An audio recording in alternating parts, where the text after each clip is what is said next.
Welcome to Calculus 3. Calculus 3, usually it is considered as vector calculus. So to get started, our topic for today, it is section 2.1, vectors. Vectors, okay.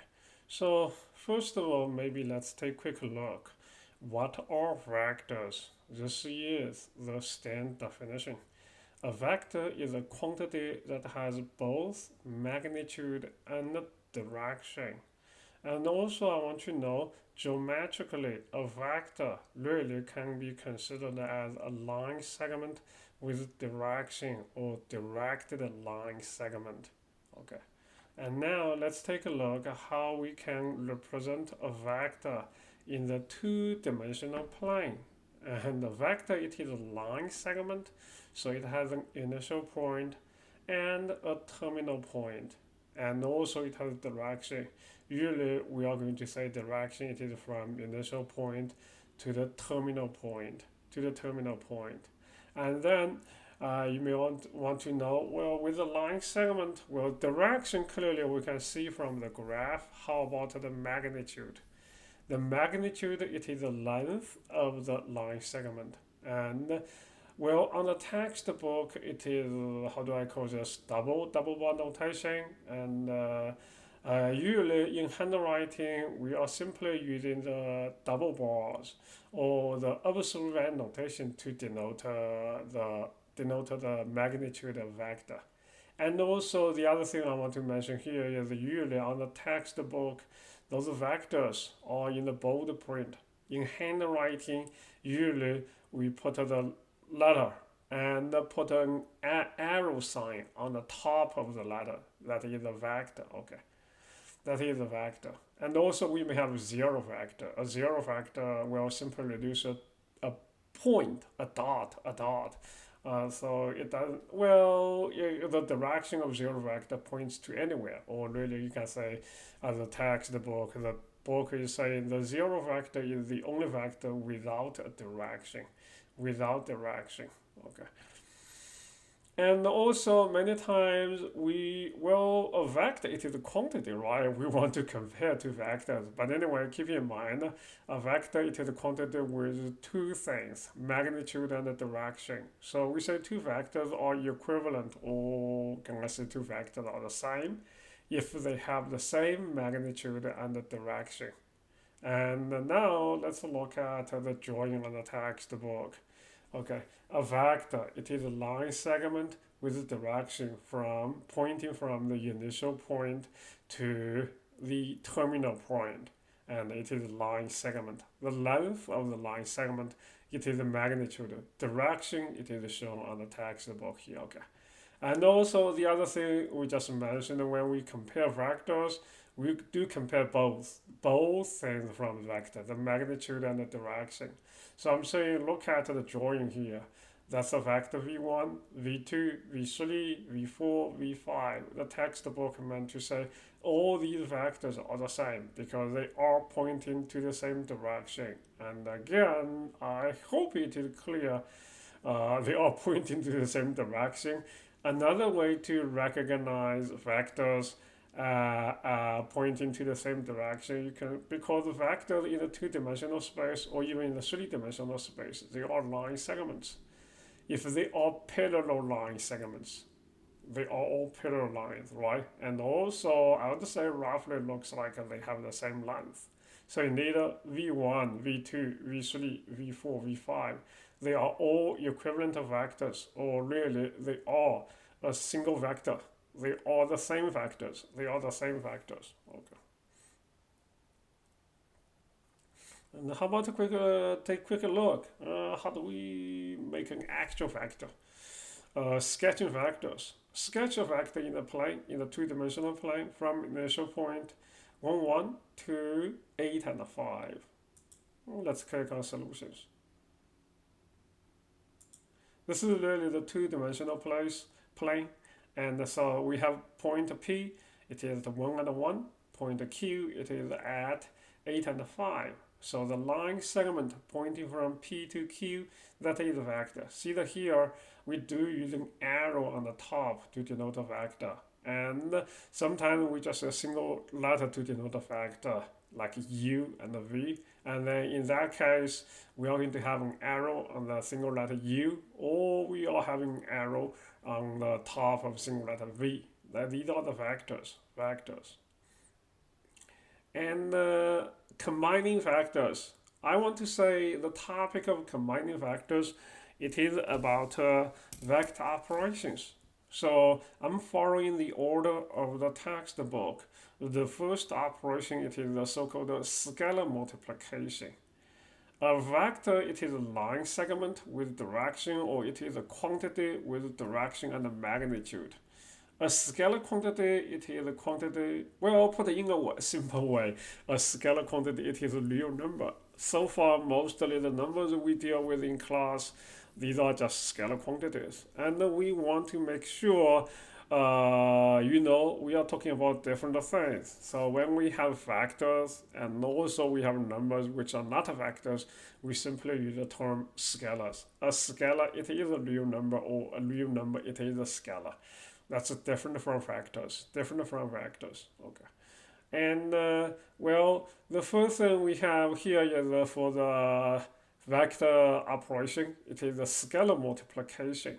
K, it is scalar quantity. V, it is a vector. Okay, K times V, it is called as a scalar multiplication. Even though it may sound very simple, we all know multiplication, we all know product. But anyway, I want you to know those things is a little different because it is a multiplication between a scalar quantity and a vector. So this is the scalar multiplication. And maybe we can take a quick look at what will happen if a vector V multiplied by 2. And then indeed, when a vector V multiplied by 2, the vector, it is still stay in the same direction, right? They are parallel lines. And also the length, it is multiplied by the factor 2 here. So that is the meaning of the scalar multiplication. Multiply by 2. Similarly, multiply by 3, multiply by 4. They're all about the same. They're all about the same. I mean, the vectors, they are pointing to the same direction. All the vectors are pointing to the same direction.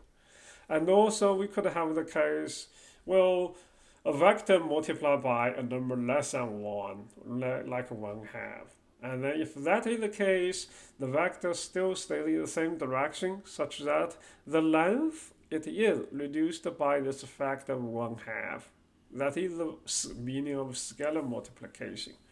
And also, there is another special case. What will happen if we have a scalar quantity as -1? -1 times v, simply it is denoted as -v. And geometrically, if you think about the two-dimensional case, the vector v multiplied by negative quantity, it is a vector of the same length. But you see the difference between those two vectors, v and negative v. Negative v, it is pointing to the opposite direction of that vector v.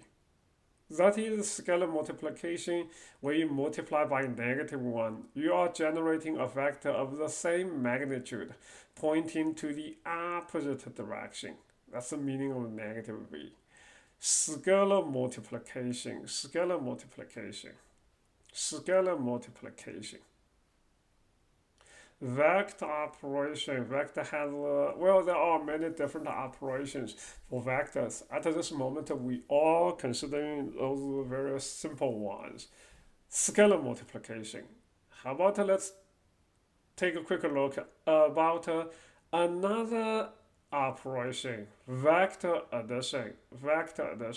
Okay. The sum of two factors, v and w, can be constructed graphically by placing the initial point of w at the terminal point of v. And then the vector sum, v plus w, it is a new vector. And maybe it's just simply hard, simply by reading or listening. Let's take a look at the situation. We are having two factors, v and w. And also, the other thing I should have mentioned earlier, hopefully you already observed. Okay, we can shift the vector as long as the vectors point into the same direction and keep the same magnitude, magnitude. So v plus w, I would say in this way. If I've certainly, I would say in some way I like this arrangement first. This is the so-called parallelogram rule. Okay, when you have v and w two factors, because of the shifting, we always can make those two factors starting from the same initial point. Same initial point. So for v and w, and they starting from the same initial point, to find out v plus w, what you can do here is that you can draw a parallelogram formed by v and w. And then starting from the same initial point to the other vertex of the parallelogram, and this red line here, it is the sum of two vectors, resultant. Physics, I think in physics we call this as a resultant. Think about the case like if you are having a force applying to the object over here and another force applying to the same object in the same location. Let's assume the object, it is not breakable. You cannot break that object. So the object will have to move to a direction somewhere in between, right? And indeed, it is moving to the direction of this red line segment with the direction point, with the arrow pointing to the direction. So it is the motion of the object. Okay, you have two forces applying to the same object. It is just like you are having a single force applying the object in the direction in between. That is the red line here. And that red line segment with direction, it is denoted as sum of two vectors, v plus w, v plus w, v plus w. And also v plus w can be found using, this is the parallelogram rule. It also can be found using the triangular rule. What you can do here is when you are considering v plus w, first you draw the vector v, if you have this one, and then shift this vector w such that the initial point of vector w, it is the terminal point of vector v. And then that vector v and w, using this arrangement, we are going to have a triangle, right? And the vector formed from the initial point of v to the end point of w, it is v plus w. It is the sum of two vectors. And it is. This is the so-called triangular rule. And also, I like the arrangement of the textbook. Those two drawings, two graphs, they are putting together. And I want you to see v plus w, they are pointing to the same direction, right? And also looks like they got to have the same length. So v plus w, they are the same.